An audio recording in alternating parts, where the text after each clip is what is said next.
Welcome to my channel. سلطان محمود غزنوی کے دل میں تین باتیں کھٹکتی تھی۔ ایک بات تو یہ دل میں کھٹکتی تھی کہ میں سبکتگین کا بیٹا ہوں، اور سبکتگین تو پہلے بادشاہ نہیں تھا بلکہ ایک فوجی افسر تھا، پھر بادشاہ بنا۔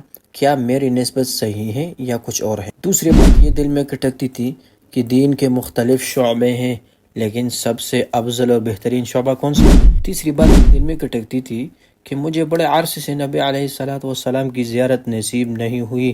چنانچہ ایک مرتبہ وہ گلی میں راؤنڈ کر رہے تھے، باہر آ کر ایک طالب علم کو روشنی میں پڑھتے ہوئے دیکھا۔ انہوں نے پوچھا، تم مسجد میں کیوں نہیں پڑھتے؟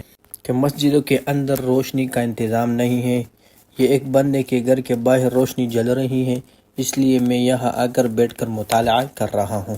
سلطان محمود غزنوی نے فرمایا انہیں کہ بچے تم جاؤ، اور میں آج کے بعد تمہارے لیے روشنی کا انتظام کروا دوں گا۔ جب طالب علم مسجد میں آ کر بادشاہ نے اسے روشنی فراہم کر دی تو اس نے دعا کر دی کہ اللہ اس بندے کی مرادیں پوری کر دے۔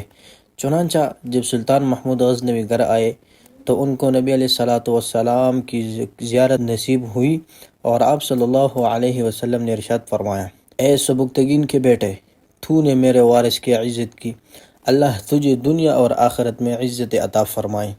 سبحان اللہ۔ اس طالب علم کی دعا کی برکت سے سلطان محمود غزنوی کی تینوں مرادیں پوری ہو گئی۔ ایک تو انہیں نبی علیہ السلام کی زیارت نصیب ہوئی، دوسرا ان کے دل میں اپنے نسب کے بارے میں جو چھوٹی موٹی باتیں تھی وہ ختم ہو گئی، تیسرا ان کو یہ پتہ چل گیا کہ علماء کرام ہی نبی علیہ السلام کے وارث ہیں، اور یہی لوگ دوسرے لوگوں سے افضل ہیں۔